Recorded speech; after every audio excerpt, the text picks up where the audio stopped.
안녕하세요. 결혼 생활 4년 만에 이혼을 결심한 30대 여성입니다. 어디다 얘기할 곳이 마땅치 않아서 이렇게 글을 쓰게 되었습니다.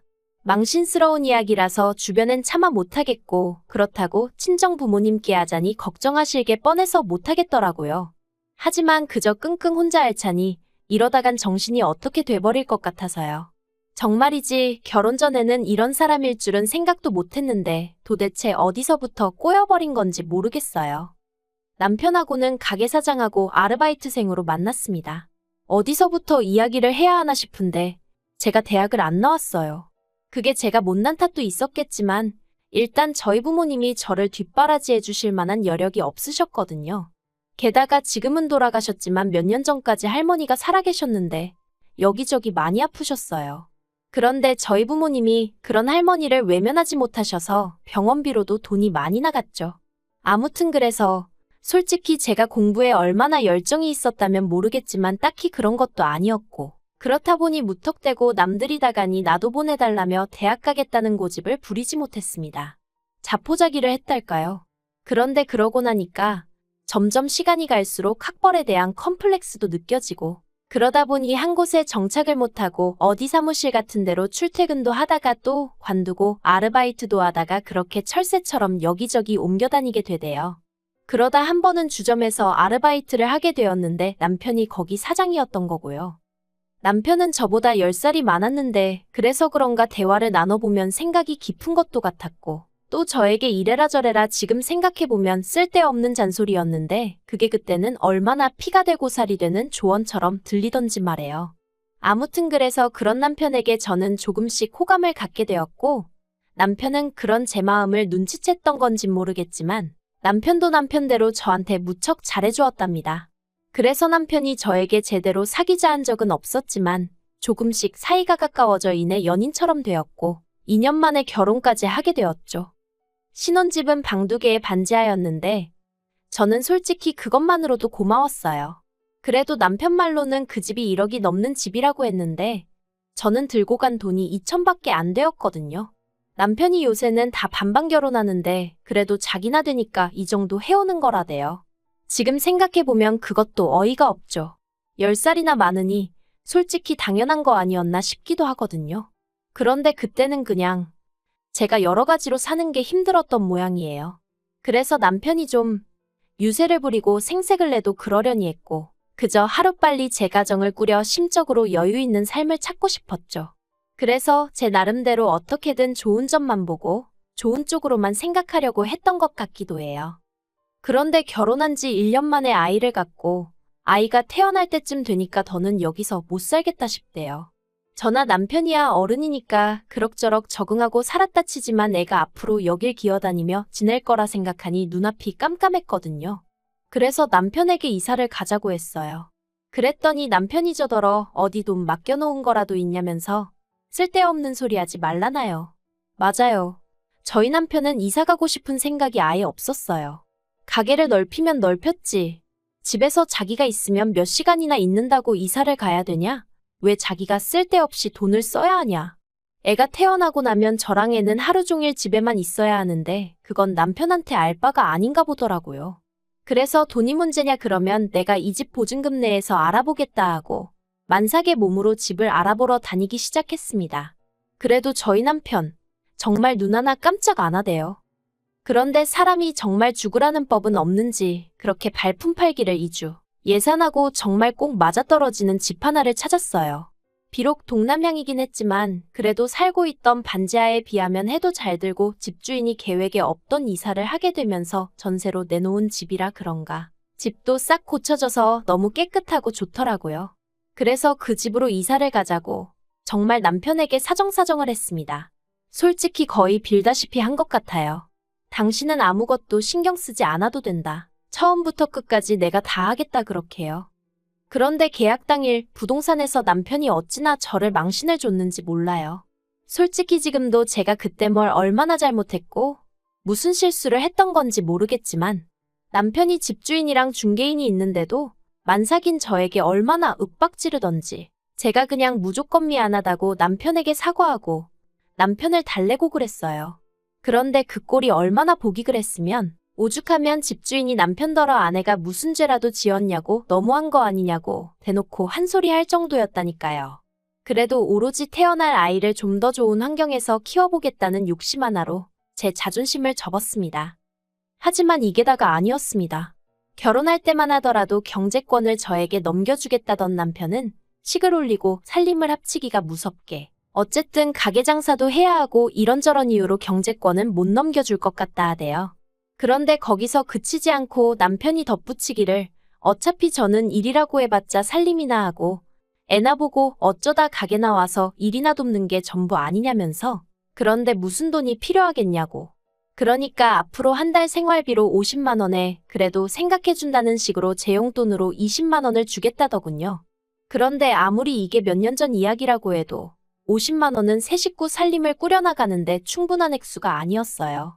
그래서 남편에게 50만 원은 부족할 것 같다고 조심스레 이야기를 꺼냈었는데 남편이 저더러 해보지도 않고 벌써부터 돈 쓸 궁리나 하냐면서 저를 무슨 사치스러운 사람 마냥 취급을 하더라니까요. 그래서 울며 겨자 먹기로 어쩔 수 없이 50만 원으로 살림을 시작했는데 아니나 다를까 턱없이 부족했어요. 그러니 제 용돈이랍시고 준 20만 원도 대부분 결국 생활비로 써야만 했죠. 그리고 이런 생활이 계속되던 와중에 정말 우연히 고등학교 때 친구랑 마주쳤습니다. 아주 친한 건 아니었어도 서로 불편한 감정 없이 지내던 친구였는데 마트에서 절 보곤 한눈에 알아봤다며 반가운 체를 하더라고요. 그런데 전 그때 정말 초라한 상황이었거든요. 소세지 한 봉지를 사면서도 남편한테 물어보고 사야 했을 만큼요. 그래서 친구랑 마주친 그 상황이 그렇게 달갑지만은 않대요. 하지만 친구는 그런 제 마음을 아는지 모르는지 저더러 커피 한잔 하자더니 묻지도 않았는데 그간 자기가 지내온 이야기를 하더라고요. 그런데 그게 왜 그렇게 듣기 싫으면서도 부럽던지요. 아무튼 그렇게 서로 연락처를 교환하고 집에 오는데 왜인지 닭똥 같은 눈물이 줄줄 나더라니까요. 그리고 며칠 뒤 저는 남편에게 이혼하자고 했어요. 친구랑 만났다가 정신이 들었다 이런 소리는 할 필요도 없었고요. 그냥 더는 이런 식으로 힘들어서 못 살겠다. 이혼해달라 했죠. 그런데 남편이 너무 쉽게 그래 네가 못 살겠다는데 별 수 있냐. 헤어지자 그러대요. 참으로 기가 막혔죠. 최소한 왜냐고 이유는 물어봐줘야 하는 거 아닌가 싶기도 하고. 그런데 그게 다가 아니었습니다. 남편이 하는 말이 이혼을 하건 집을 나가건 그런 건 상관없는데 딸은 못 준대요. 딸은 자기가 키울 거라면서 저더러 네가 집이 있냐 직장이 있냐 가진 건 쥐뿔도 없는 주제에 애를 욕심을 내냐 네가 진짜 엄마 맞냐 막말을 퍼붓더라고요. 그런데 정말 속상했던 건 뭐 하나 제대로 반박할 수 없는 제 현실이었습니다. 저는 집도 없고 직장도 없고 남편 말대로 가진 건 쥐뿔도 없었으니까요. 그래서 결국 이혼 이야기는 유야무야 없던 게 되어버렸고 이후로 남편은 전보다 더 함부로 저를 대하기 시작했습니다. 그나마 몇 푼 주던 용돈인지 뭔지도 자기가 그걸 왜 줘야 하냐며 끊어버리더니 이후론 정말 제가 티셔츠 한 장, 머리끈 하나 사는 꼴을 못 보더라고요. 매일같이 자기는 가게에 나가서 죽어라 일만 하는데 저는 집에서 애재롱 떠는 거나 보는 주제에 이딴 걸 사나르고 싶냐며 어찌나 사람 기를 죽이던지 말해요. 정말 지금 생각해도 치사하고 서러운 날들이었죠. 그런데 그 무렵 그때 연락처를 주고받았던 친구에게 연락이 왔어요. 그리곤 친구가 헤어질 때 제 텅 빈 눈빛이 잊혀지지가 않더라며 혹시 자기가 뭐라도 도와줄 수 있으면 도와주고 싶다는데 너무 오랜만에 그런 이야기를 들어서 그런가 또다시 눈물이 왈칵 쏟아지대요. 그래서 제가 일자리가 필요하다고 했어요. 그랬더니 친구가 마침 잘 되었다며 저더러 자기 식당에 나와서 일 좀 도와줄 수 있겠냐는 거예요. 그래서 더는 묻지도 따지지도 않고 그러겠다 했죠. 그리고 바로 3일 뒤 출근을 시작했는데 알고 보니 친구가 운영하는 식당은 언론에도 몇 번이나 소개되었을 만큼 소문난 맛집이었습니다. 그리고 친구는 저에게 그냥 설거지나 재료 손질만 시키는 게 아니라 가게 운영 전반에 걸친 모든 걸 알려주려고 하더라고요. 그땐 그 이유를 몰랐지만 어쨌든 저는 모든 게 즐거웠어요. 남편 주점에서는 그렇게 몇 년을 일했는데도 걸핏하면 싫은 소리를 듣기가 일쑤였는데 친구네 식당은 달랐거든요. 한편 남편은 그렇게 툭하면 저더러 돈도 안 벌어오는 게 쥐뿔도 없는 게라며 무시를 해대놓고 막상 제가 친구 식당에서 돈을 벌어오니 그건 또 그거대로 마음에 안 든다는 식이 돼요. 애엄마가 돼서는 애는 안중에도 없고 돈 몇 푼 벌자고 그러고 다니는 게 정상이냐면서 말이죠. 그런데 사람이 그래도 주머니에 돈 몇 푼 들어오니까 나름대로 기가 살더라고요. 친구 식당이 무슨 숙박시설은 아니지만 막말로 남편하고 싸우다 쫓겨나면 전에는 친정엔 차마 못 가겠고 그러니 어디도 갈 곳이 없는 거나 마찬가지였거든요. 그런데 이젠 친구 식당에라도 가 있으면 된다 하는 생각도 들고 그러니까 저도 전처럼 기가 죽지는 않더라고요. 그래서 애를 그렇다고 내가 나 몰라라 한 것도 아니고 어린이집에서 잘 봐주고 있는데 왜 시비냐 하고 맞붙었어요.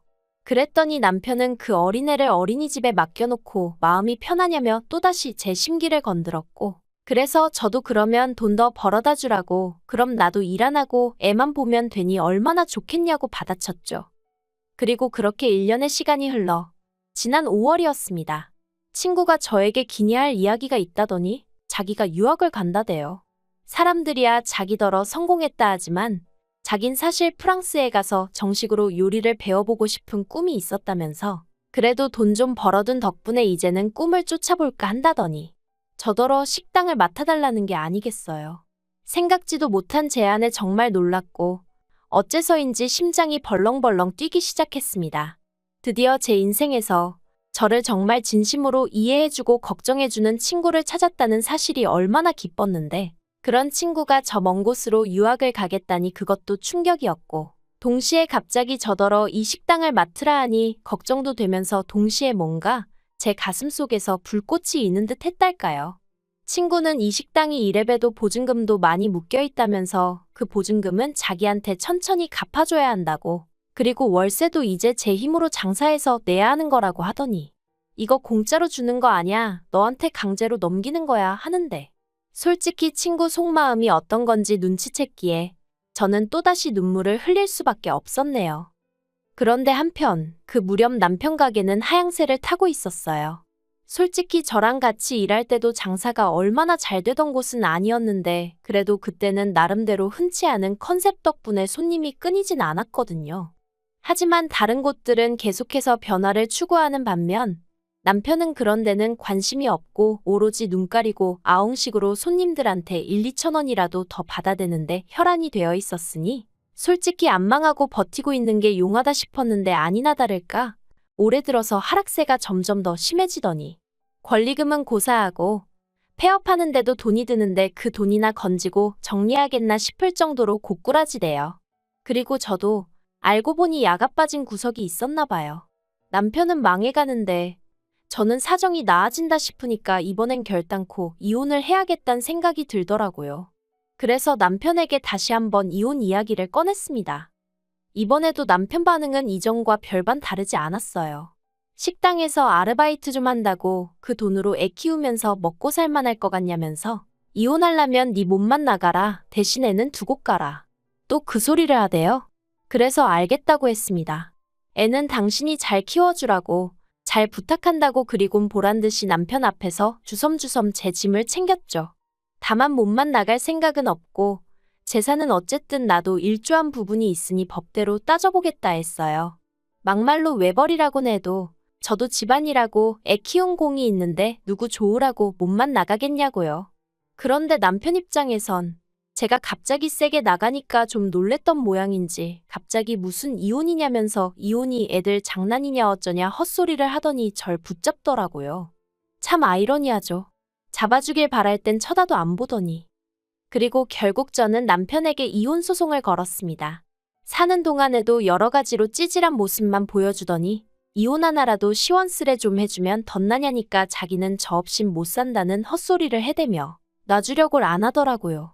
저더러 앞으로 평생에 못 보고 살아도 상관없냐 그러길래 세상이 어떤 세상인데 설마 평생 못 보고 살겠냐 걱정 말라고 했더니 이도저도 씨가 안 먹힌다 싶었는지 절대 이혼 안 해준다고 버티길래 결국 몇몇 변호사 만나 상담받고 그중 가장 믿음직한 사람 하나 선임해 소송 시작했습니다. 지금도 생각해보면 친구를 그때 그렇게 마주치지 않았다면 제가 과연 이렇게까지 용기를 낼 수 있었을까 싶어요. 참고로 친구가 말하길 자기가 저에게 잘해줬던 건 제가 고등학교 때 자기에게 너무 잘해줘서 그랬다는데.